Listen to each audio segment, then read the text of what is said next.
Si tu crois que vivre au Moyen-Âge, c'était une existence simple, paisible, rythmée par la nature et les saisons, alors prépare-toi à entendre une vérité qui dérange. Parce oui, on nous vend souvent l'image d'un monde bucolique de campagnes verdoyantes, de petits villages pleins de charme, de foires joyeuses et de veillées au coin du feu. Mais la réalité, mon ami, est bien plus sombre, bien plus cruelle, bien plus brutale. Et je vais te le prouver, n'être paysan. Au cœur de la France médiévale, ce n'était pas juste n'être pauvre. Non, c'était n'être maudit. Condamné, attaché à la terre comme un bœuf à sa charrue. Pas de liberté, pas d'échappatoire. Ta vie écrite d'avance, boue, faim, froid, souffrance, injustice. Et, au bout du chemin, une mort précoce, sale, silencieuse, oubliée. Tu vas voir à travers ce voyage, à travers cette immersion, que je te propose que les épreuves que nous considérons aujourd'hui comme intolérables n'étaient pour eux que le quotidien. Et crois-moi, tu ne regarderas plus jamais une miche de pain, un verre d'eau, un simple toit de la même façon, parce que cette histoire, ce n'est pas juste de l'histoire. Non, c'est une fenêtre ouverte sur ce que nous avons oublié, sur ce que nous refusons souvent de voir, sur ce que des millions d'êtres humains ont vécu, enduré sans jamais avoir la possibilité de s'en échapper. Alors installe-toi, ferme les yeux si tu veux, laisse le vent des siècles te caresser le visage. Écoute le craquement de la paille sous tes pieds nus. Respire cette odeur de fumier, de bois brûlé et de terre mouillée. Car cette nuit, je vais te faire voyager, te faire ressentir, te faire comprendre ce que c'était que d'être un simple paysan dans la France médiévale. Et, crois-moi, tu n'en ressortiras pas indemne. Imagine un instant une nuit glaciale, quelque part dans une bourgade perdue du royaume de France. Le vent s'engouffre dans les interstices de la chaumière. Les murs de simple torchis, un mélange de boue, de paille et de déjections animales, et le toit des tuiles en bois, parfois trouées, laissant passer la pluie. Dedans, l'odeur est suffocante, mélange de fumée, de transpiration, de boue et de chair. Et c'est là, dans cette atmosphère presque irrespirable, que vient au monde un enfant, un futur paysan. Mais pas un paysan libre, non, un cerf, lié à la terre. À jamais. Ah oui, laisse-moi te le dire franchement. N'être paysan au Moyen-Âge, c'est pas juste n'être pauvre. Non. Non. C'est naître avec une chaîne invisible autour du cou. Une chaîne forgée par la naissance. Pas de choix, pas d'échappatoire. Tes parents sont serfs, et bien toi aussi, ton avenir est déjà écrit dans la boue, la sueur et le sang. Tu n'es pas un individu, tu es une possession, une extension de la terre que possède ton Seigneur. Le premier cri de l'enfant n'est pas un cri de joie, c'est un cri de survie. La mère, allongée sur un lit de paille infesté de puces, serre les dents. Pas de médecin, pas de sage-femme formée, seulement des voisines, des mains calleuses et des prières murmurées à la Vierge. À Saint-Antoine, ou à qui veut bien écouter, là ou entre deux contractions, on trace un signe de croix, on brûle une branche de genévrier pour éloigner les esprits malins. Car oui, la peur est partout. On craint le mauvais œil, les démons, les fées malveillantes qui pourraient voler l'âme du nouveau-né. Crois-moi, la peur est fondée, car ici, un enfant sur 2 ne dépasse pas l'âge de 5 ans. Eh oui, on ne te le dit pas. Souvent ça, entre la dysenterie, les infections, les fièvres et de la faim, la vie ne tient qu'à un fil. Et ce fil, il est souvent filoché. Quand on compare avec notre monde moderne d'hôpitaux, anesthésie, hygiène, chauffage, ça te donne presque le vertige. Non, d'ici, pas de savon, pas d'eau courante. Les mains sales qui font naître sont les mêmes qui ont très l'aise. Vache, nettoyer les tables, ou même vider le pot de chambre. Et puis vient la question du baptême. Il faut faire vite, car si l'enfant meurt sans être baptisé, son âme est perdue. Il sera condamné au limbe. Imagine la scène, le père, pieds nus dans la neige, court jusqu'à l'église la plus proche. L'enfant emmailloté dans un vieux linge rêche, serré contre lui. Chaque pas est une agonie. Le sol gelé mord les pieds, les ronces déchirent les jambes. Mais il faut y aller, car le salut éternel de son enfant en dépend. Le prêtre, lui, est là, fatigué, aigri. Il marmonne des prières en latin. Il trace le signe de croix. Il verse l'eau froide sur le crâne du nourrisson qui hurle. C'est fait. L'enfant est maintenant un chrétien, officiellement vivant au lieu de Dieu, même si, au lieu de la terre, il n'est encore qu'un petit tas de chair fragile. Et dès cet instant, il porte le poids de sa condition, une dette spirituelle envers l'Église, et une dette matérielle envers le Seigneur, de maître, de chaînes. Et tu crois que ça s'arrête là? Que nenni, car dès les premières heures de sa vie, il est déjà comptabilisé. Oui, le Seigneur tient ses registres. Chaque bouche qui naît, c'est une taxe future, une dîme. Une main de plus pour les corvées, un dos de plus pour ployer sous le joug. Pas de bienvenue, pas de cadeau, juste une vie de devoir, qui commence pendant ce temps, dehors. La vie continue. Les chiens fouillent les tas de fumier, les poules picorent dans la boue, Le vent transporte une odeur âcre de purin et de bois brûlé. Les cloches de l'église sonnent au loin, rappelant à tous que Dieu voit tout, que chacun reste à sa place, que les pauvres sont pauvres, parce que c'est la volonté divine, et que vouloir changer cela c'est tenter le diable lui-même. Pendant que la mère, exténuée, serre contre elle ce petit être tout fripé. Le père déjà pense à demain, car demain il faudra se lever avant l'aube. Il faudra couper du bois, défricher, réparer la clôture, le ventre vide, les mains gelées, le dos déjà brisé, car la terre elle ne s'arrête jamais.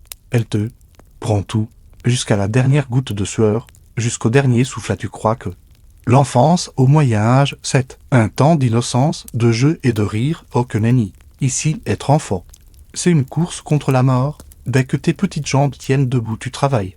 Pas de répit, pas d'école, pas de jouets, rien d'autre que la survie, la boue et la faim. À 5 ans à peine, te voilà déjà dehors.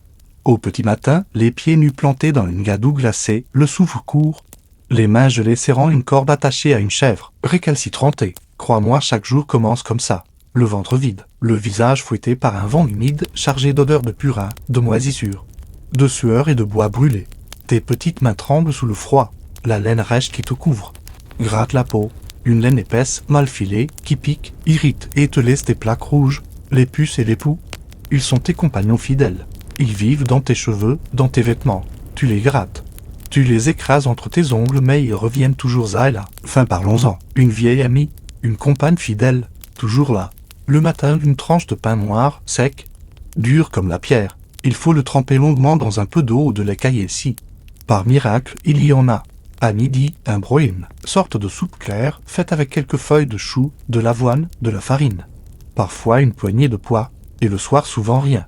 Juste la promesse d'un lendemain pas forcément meilleur, et pourtant, malgré ton âge, tu dois, par le choix, ramasser le bois pour chauffer la cabane, aller au champ ramasser les cailloux, nettoyer les tables, balayer la paille souillée d'uriner, d'excréments, porter de lourds fagots, à 600.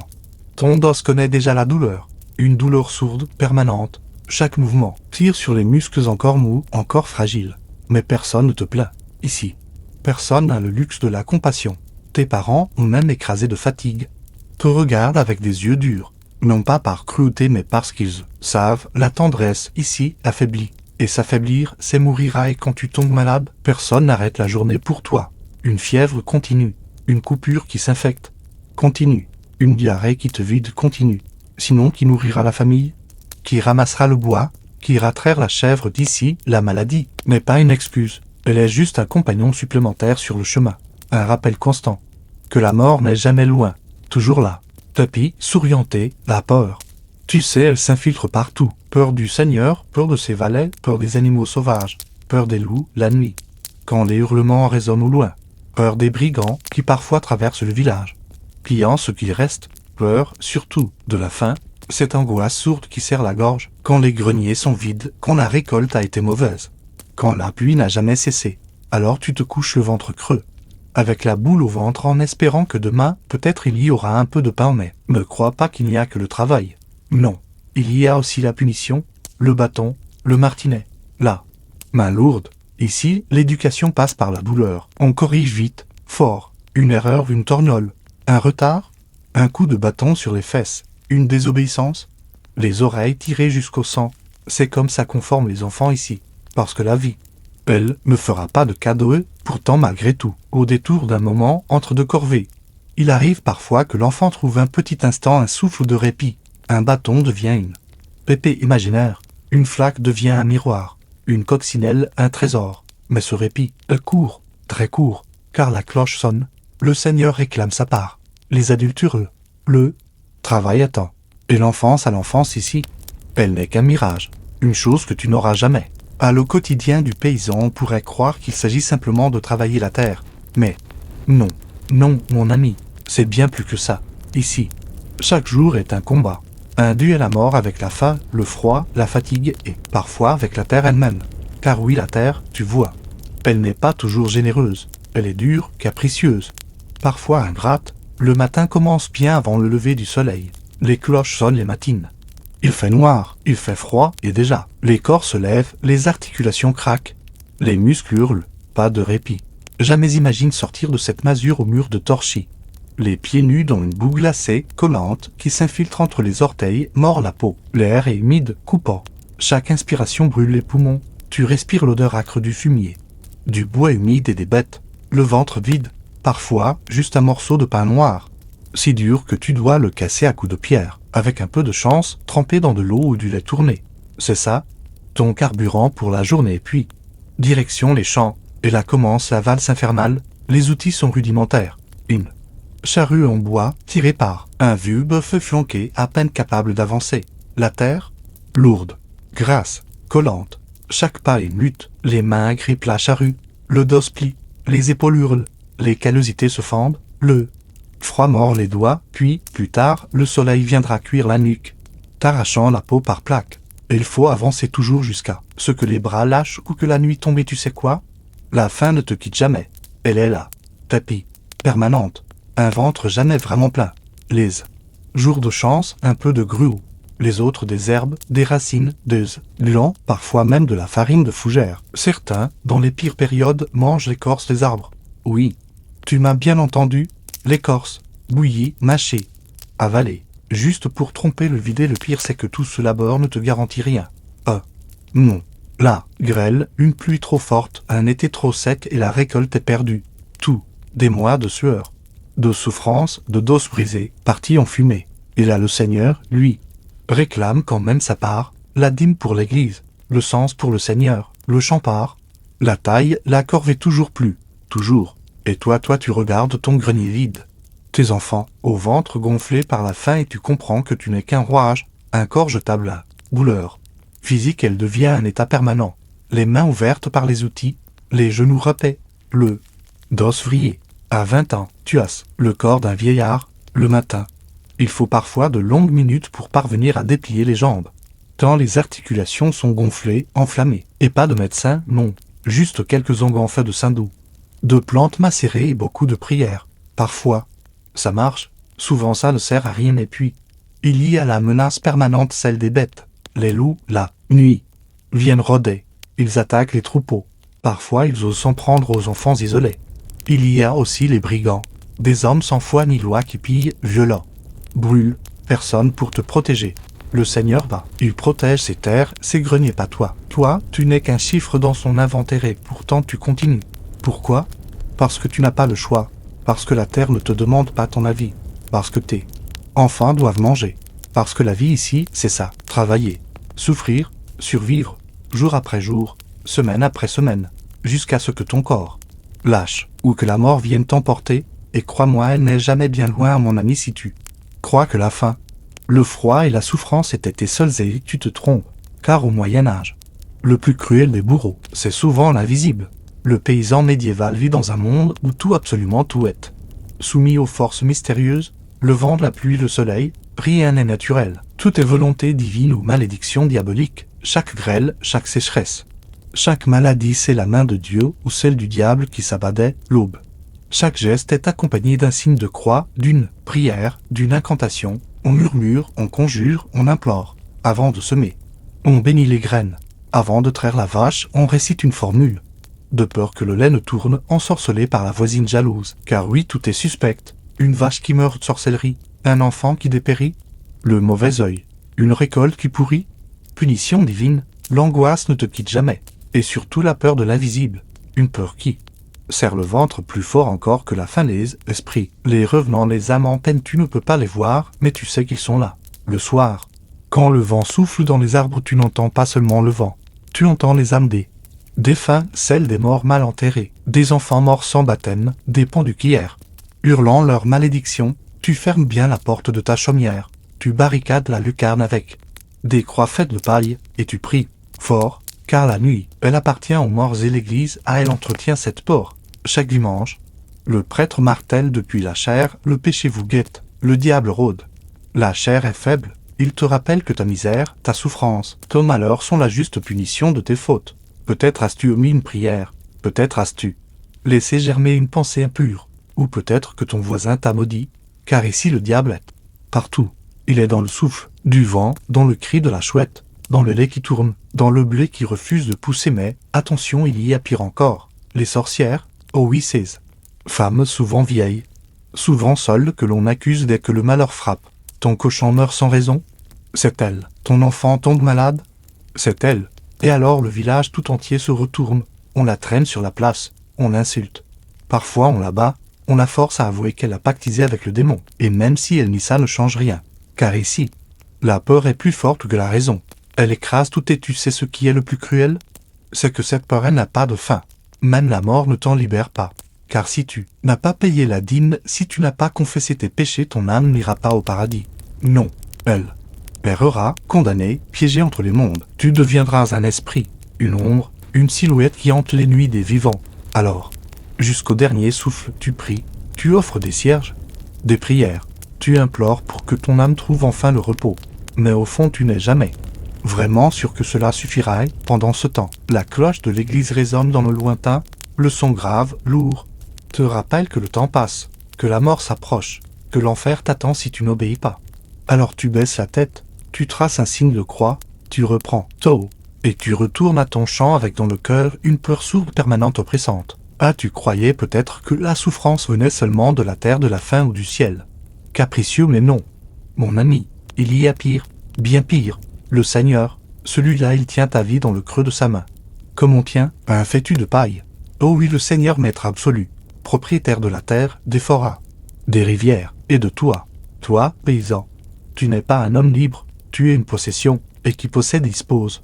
Le Seigneur rend la justice, sa justice, et crois-moi, elle est rapide, brutale et sans appel au moindre écart, et le fouet s'abat. Imagine, tu oses ramasser un fagot de bois dans la forêt, une forêt qui pourtant borde ton propre champ, mais cette forêt, elle appartient au Seigneur. Résultat, amende, ou pire attaché au pilori, là sur la place du village, les mains et la tête coincées dans ce bois rugueux qui écrase la nuque, les passants te crachent dessus, les enfants te jettent des cailloux, le soleil brûle ta peau, la pluie te transperce, et tu restes là des heures, parfois des jours, jusqu'à ce que le Seigneur daigne te libérer, si le vol est plus grave ou si tu contestes. Même à demi-mot alors, on sort le fouet, cuir épais, noué, lesté parfois de petits morceaux de métal ou d'os. Chaque coup déchire la chair, le sang gicle, la peau se fend, les cris résonnent dans toute la vallée, mais personne n'ose intervenir, car ici, contester le Seigneur, c'est risquer la potence, ou pire encore, il y a l'humiliation. Plus subtile, mais tout aussi cruelle, porter le collier de fer, être marqué au fer rouge, imagine un fer, chauffé jusqu'à devenir blanc, appliqué sur la peau, sur l'épaule, sur la joue, le sifflement du métal brûlant, la chair qui grésille, l'odeur infecte de peau carbonisée, et cette marque tu la garderas à vie, un signe que tu es un voleur, un rebelle, un moins que rien n'est. Crois-moi, la justice seigneuriale ne s'arrête pas aux adultes, non. Les enfants aussi y goûtent. Un gosse qui chaparde un fruit pilori. Un adolescent qui ose répondre. Fouet. Personne n'échappe à la loi du Seigneur. Car ici le droit, c'est lui. La loi, c'est lui. Le bourreau, il travaille pour lui. La prison, rare, trop coûteuse. On préfère punir sur le champ, devant tout le monde. Pour l'exemple, pour que la peur s'imprime bien dans les esprits. Et tu sais ce qui est le plus cruel? C'est que tu n'as aucun recours. Pas de juge indépendant. Pas d'avocat. Pas de procès équitable. Non, tu es convoqué, on t'accuse. Le Seigneur écoute parfois, puis il tranche. Un mot, et ta vie bascule. Et même si tu es innocent, même si l'on t'a calomnié, ça ne change rien. Car la justice ici n'a que faire de la vérité. Elle serre le pouvoir, elle maintient l'ordre, elle écrase. Alors tu baisses la tête, tu serres les dents, tu encaisses, parce que tu n'as pas le choix, parce que la révolte, ici, mène à la mort. Et que dans cet ordre du monde tu n'es qu'un maillon, un corps corvéable, une main de plus pour la terre, un dos de plus pour porter les fardeaux. Et un jour peut-être ton tour viendra de goûter au fouet, au pilori ou au fer rouge à la famine. Laisse-moi te dire, c'est une maîtresse cruelle, une bête immonde, insatiable, qui dévore tout sur son passage. Et crois-moi, au Moyen-Âge, elle ne vient pas seule, elle voyage souvent en compagnie de la guerre et de la peste, un trio infernal. Quand l'un frappe, les deux autres suivent, toujours. Chaque hiver est un pari. Chaque été, une épreuve. Trop de pluie, les récoltes pourrissent. Pas assez, les champs deviennent stériles. Une invasion de sauterelles? En quelques heures, tout disparaît. Le grenier vide, le ventre creux, les mains tremblantes, le regard perdu. Alors commence la lente agonie, les premières semaines. On serre la ceinture, on mange moins. Puis on vide le peu qu'il reste, les grêles réservées aux semences, le foin des animaux, Ensuite on racle les fonds de peau, on bouillit des racines, de l'écorce, de l'herbe, on chasse les rats, les chiens, les chats, et quand tout cela manque alors parfois, on regarde ses voisins différemment. Oui, certains récits parlent de cannibalisme, des parents qui, devenus fous, mangent leurs enfants morts. Et ce n'est pas une légende, c'est une réalité, une horreur, silencieuse que personne n'ose nommer mais que tous redoutent. Comme si ça ne suffisait pas, voilà que la guerre arrive. Pas une guerre comme tu l'imagines, pas des batailles héroïques, non. Ici la guerre, c'est un raz-de-marée de souffrance, des bandes de soldats sans solde, des mercenaires, des pillards qui déferlent sur les villages, ils brûlent les récoltes, ils volent le peu qu'il reste, ils violent les femmes, ils éventrent les porcs, mais aussi parfois les hommes, parce qu'un paysan, dans une guerre féodale, n'est rien, moins que rien, une ombre, un obstacle, un ventre vide qui gêne le passager, puis la peste, à la peste, elle arrive sans prévenir, comme un souffle noir, d'abord un voisin qui tousse, une fièvre, puis les bubons, ces grosses boules noires, dures, douloureuses, qui poussent sous les aisselles, dans l'aine. Le cou, le pu, le sang noir, l'odeur infecte, et bientôt le village entier. Les charrettes passent, on entasse les morts. Les fossoyeurs, couverts de chiffons imbibés de vinaigre, jettent les corps dans des fosses communes. Plus de sépulture, plus de cérémonie, juste la mort. Froide, sale, rapide, crois-moi tu n'échappes pas à ça. Personne n'y échappe, pas le riche, pas le pauvre. Mais toi paysan tu meurs d'abord, parce que la faim t'a affaibli, parce que la guerre t'a dépouillé, parce que la maladie, elle, aime les corps maigres, fatigués, brisés. Alors tu regardes tes enfants tomber, ta femme, tes parents, et tu sais que ton tour viendra. Et pourtant tu continues, tu bouches les trous de ta masure avec de la paille, tu tentes de faire bouillir une poignée de mauvaises herbes, parce que c'est ça. La vie ici, une guerre contre l'inéluctable et, dans cette horreur il y a l'abandon. Le Seigneur parti, il s'est réfugié dans son château, loin des pestiférés. Le prêtre, parfois lui aussi, a fui, par peur, par faiblesse. Et toi, tu restes, parce que tu n'as pas le choix, parce que tu es lié à cette terre, à cette boue, à ce champ qui ne produit plus rien mais qui, malgré tout, est ton seul horizon, ton seul monde. Et alors la nuit tombe, les chiens hurlent à la mort, les flammes dansent dans le lointain, là où d'autres villages brûlent, et tu te dis, dans un souffle, que si l'enfer existe il est déjà là, sous tes pieds, dans ton ventre vide, dans tes poumons en feu, dans tes rêves qui ne sont plus que des cauchemars éveillés. Ah, tu croyais peut-être que la souffrance venait seulement de la terre, de la faim ou du ciel. Capricieux, mais non. Mon ami, il y a pire, bien pire. Le Seigneur, celui-là il tient ta vie dans le creux de sa main. Comme on tient un fétu de paille. Oh oui, le Seigneur maître absolu, propriétaire de la terre, des forats, des rivières, et de toi. Toi, paysan, tu n'es pas un homme libre, tu es une possession, et qui possède dispose. Le Seigneur rend la justice, sa justice, et crois-moi elle est rapide, brutale et sans appel le moindre écart, et le fouet s'abat. Imagine, tu oses ramasser un fagot de bois dans la forêt, une forêt qui pourtant borde ton propre champ, mais cette forêt, elle appartient au Seigneur. Résultat, amende, ou pire attaché au pilori, là sur la place du village, les mains et la tête coincées dans ce bois rugueux qui écrase la nuque, les passants te crachent dessus, les enfants te jettent des cailloux, le soleil brûle ta peau, la pluie te transperce, et tu restes là des heures, parfois des jours, jusqu'à ce que le Seigneur daigne te libérer, si le vol est plus grave ou si tu contestes. Même à demi-mot alors, on sort le fouet, cuir épais, noué, lesté parfois de petits morceaux de métal ou d'os. Chaque coup déchire la chair, le sang gicle, la peau se fend, les cris résonnent dans toute la vallée, mais personne n'ose intervenir, car ici, contester le Seigneur c'est risquer la potence, ou pire encore, il y a l'humiliation. Plus subtile, mais tout aussi cruelle, porter le collier de fer, être marqué au fer rouge, imagine un fer, chauffé jusqu'à devenir blanc, appliqué sur la peau, sur l'épaule, sur la joue, le sifflement du métal brûlant, la chair qui grésille, l'odeur infecte de peau carbonisée, et cette marque tu la garderas à vie, un signe que tu es un voleur, un rebelle, un moins que rien. Et crois-moi, la justice seigneuriale ne s'arrête pas aux adultes, non. Les enfants aussi y goûtent. Un gosse qui chaparde un fruit pilori, un adolescent qui ose répondre fouet. Personne n'échappe à la loi du Seigneur, car ici le droit, c'est lui, la loi, c'est lui, le bourreau, il travaille pour lui. La prison, rare, trop coûteuse, on préfère punir sur le champ, devant tout le monde, pour l'exemple, pour que la peur s'imprime bien dans les esprits et Tu sais ce qui est le plus cruel? C'est que tu n'as aucun recours. Pas de juge indépendant. Pas d'avocat. Pas de procès équitable. Non. Tu es convoqué. On t'accuse. Le Seigneur écoute parfois. Puis il tranche. Un mot, et ta vie bascule. Et même si tu es innocent, même si l'on t'a calomnié, ça ne change rien. Car la justice ici n'a que faire de la vérité. Elle sert le pouvoir. Elle maintient l'ordre. Elle est écrasée. Alors tu baisses la tête. Tu serres les dents. Tu encaisses. Parce que tu n'as pas le choix. Parce que la révolte, ici, mène à la mort. Et que dans cet ordre du monde, tu n'es qu'un maillon. Un corps corvéable. Une main de plus pour la terre. Un dos de plus pour porter les fardeaux. Et un jour peut-être ton tour viendra de goûter au fouet, au pilori ou au fer rouge à la famine. Laisse-moi te dire, c'est une maîtresse cruelle. Une bête immonde, insatiable. Qui dévore tout sur son passage. Et crois-moi, au Moyen-Âge, elle ne vient pas seule. Elle voyage souvent en compagnie de la guerre et de la peste. Un trio infernal. Quand l'un frappe, les deux autres suivent. Toujours. Chaque hiver est un pari. Chaque été, une épreuve. Trop de pluie, les récoltes pourrissent. Pas assez, les champs deviennent stériles.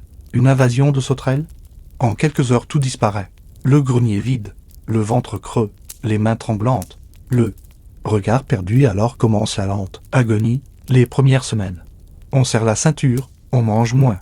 Puis on vide le peu qu'il reste. Les grêles réservées aux semences. Le foin des animaux. Ensuite on racle les fonds de peau. On bouillit des racines. De l'écorce. De l'herbe. On chasse les rats, les chiens, les chats, et quand tout cela manque, alors parfois, on regarde ses voisins différemment. Oui, certains récits parlent de cannibalisme, des parents qui, devenus fous, mangent leurs enfants morts. Et ce n'est pas une légende, c'est une réalité, une horreur, silencieuse que personne n'ose nommer mais que tous redoutent, comme si ça ne suffisait pas. Voilà que la guerre arrive. Pas une guerre comme tu l'imagines, pas des batailles héroïques, non. Ici la guerre, c'est un raz-de-marée de souffrance. Des bandes de soldats sans solde, des mercenaires.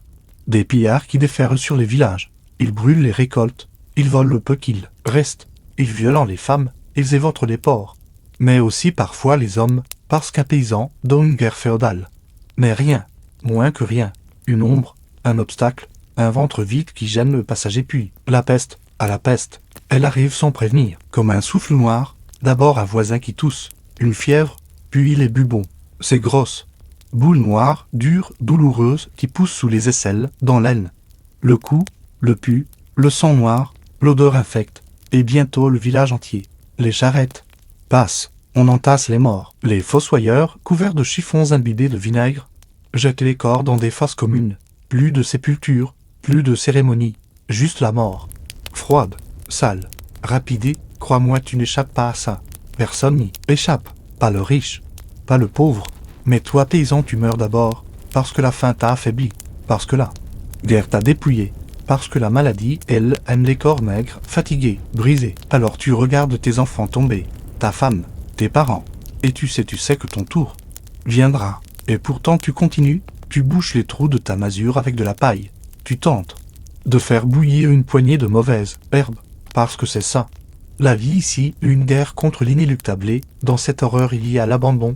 Le Seigneur parti, il s'est réfugié dans son château, loin des pestiférés. Le prêtre, parfois lui aussi, a fui, par peur, par faiblesse. Et toi, tu restes, parce que tu n'as pas le choix, parce que tu es lié à cette terre, à cette boue, à ce champ qui ne produit plus rien mais qui, malgré tout, est ton seul horizon, ton seul monde. Et alors la nuit tombe, les chiens hurlent à la mort, les flammes dansent dans le lointain, là où d'autres villages brûlent, et tu te dis, dans un souffle, que si l'enfer existe, il est déjà là. Sous tes pieds, dans ton ventre vide, dans tes poumons en feu, dans tes rêves qui ne sont plus que des cauchemars éveillés. À la vieillesse, tu imagines peut-être qu'elle apporte un peu de repos, un peu de sagesse, un peu de paix. Ah, quelle douce illusion! Ici, la vieillesse n'est pas un privilège, c'est une malédiction, un fardeau. Car vois-tu, si tu atteins 40 ans, oui seulement 40, tu es déjà un vieillard, le dos tordu, les mains déformées par la jaïte, les genoux enflés, les dents arrachées par la douleur ou tombées d'elles-mêmes. Chaque matin est une bataille, juste pour te lever, juste pour respirer. Imagine, le simple fait de se redresser te déchire les lombaires, chaque pas est une douleur lancinante dans les hanches, les mains, déformées, raides, incapables de tenir un outil. Le froid te pénètre jusqu'à l'os, l'humidité permanente ronge les articulations, et il n'y a pas de repos, pas de retraite, pas de pension. tant que tu respires, tu dois servir, porter, nettoyer, ramasser, même si chaque mouvement est un supplice. Avec la vieillesse viennent les infections. La moindre blessure s'infecte. Un ongle incarné devient une plaie purulente. Une dent carriée est un enfer. Imagine la douleur monte. Irradie la tête. Pas de dentiste, pas de soin. On arrache la dent à vif, avec un couteau, avec une pince de forgeron. Ou pire, on la laisse pourrir. Et l'infection descend. Dans la gorge, dans le sang. Jusqu'à te tuer. Oui, mourir d'une dent, tu ne le crois peut-être pas et pourtant. Ici c'est courant et pourtant la mort elle n'est pas pressée. Non, elle prend son temps, elle. Regarde ton corps décliner, elle te laisse t'effriter lentement. Certains deviennent aveugles, d'autres sourds. Beaucoup finissent par ne plus pouvoir marcher. Ils rampent, ils dorment à même la terre battue, entourés de paille souillée. Et le pire c'est de devenir un poids pour les siens, de voir tes enfants, tes petits-enfants te regarder non plus comme un père, mais comme une bouche inutile. Un fardeau de plus à nourrir et, puis un matin ou un soir la fièvre monte, les forces te quittent. Les douleurs disparaissent non pas par soulagement, mais parce que le corps lâche. Le souffle devient court, le regard se voile. Autour pas de médecin, juste la famille, le prêtre. Si la peste ne l'a pas emporté, il vient, il te murmure à l'oreille le dernier sacrement, il te glisse quelques gouttes d'eau bénite sur le front. Il récite des prières. Mais dans ton cœur tu te demandes, est-ce que j'ai assez payé? Est-ce que mes souffrances rachètent mes péchés? Ou bien vais-je pourrir en enfer comme on l'a si souvent promis depuis la chair et la mort? Arrive, simple, froide, comme une vieille connaissance. Pas de lit douillet, pas de drap propre, juste un tas de paille, une couverture râpée. Peut-être une main qui te serre la tienne, et puis plus rien, même mort ton calvaire n'est pas fini. Car il faut encore payer pour la messe. Pour le cercueil souvent une simple caisse en bois brut. Et si la famille n'a pas de quoi payer, alors c'est la fosse commune, un trou creusé à la hâte, des corps entassés, une pelletée de terre, pas de pierre, pas de nom, juste la disparition, comme si tu n'avais jamais existé. Et tu sais ce qu'il y a de plus cruel, c'est que la terre, elle, continue. Les cloches sonnent, les chants attendent, les mains vivantes reprennent là-haut. Et là, vie la même que la tienne recommence, encore, un cycle sans fin. Une malédiction qui se transmet de génération en génération. Inspire, souffle, ferme les yeux un instant et demande-toi ce que ça fait d'eux. Savoir que pendant des siècles, des millions d'hommes, de femmes et d'enfants ont vécu et sont morts dans des conditions qu'aucun d'entre nous aujourd'hui n'oserait même imaginer supporter une seule journée, et pourtant c'est bien grâce à eux. Oui, à ces mains calleuses, à ces dos brisés, à ces vies sacrifiées, que le monde d'aujourd'hui existe, que nos villes existent, que nos routes, nos maisons, nos cultures, notre société moderne ont vu le jour. Alors maintenant que tu sais, que tu as vu, que tu as ressenti, que reste-t-il? Es-tu encore capable de te plaindre de la pluie? Du métro bondé? De ton café trop tiède? D'une simple journée fatigante? Hacham, peut-être pas. Peut-être que tu regarderas différemment ce que tu as. Peut-être, mais surtout, j'ai une question pour toi. Une vraie, une question qui dérange. Et toi, aurais-tu survécu si tu étais né paysan dans la France médiévale? Dis-le moi dans les commentaires. Je veux vraiment le savoir. Je veux lire tes réflexions, tes ressentis, ton regard après ce voyage dans le passé. Et si cette histoire t'a secoué, a pris ouvert les yeux, alors je t'invite à soutenir ce voyage. Abonne-toi à la chaîne, active la petite cloche pour ne rien manquer. Laisse un like. C'est précieux pour faire vivre la mémoire, celle qu'on oublie trop souvent, parce que ce que nous faisons ici, ce n'est pas seulement raconter l'histoire. Non, c'est lui redonner une voix, une chair, une âme. Alors prends soin de toi. Et n'oublie jamais que si tu vis aujourd'hui, c'est parce que d'autres ont souffert avant toi.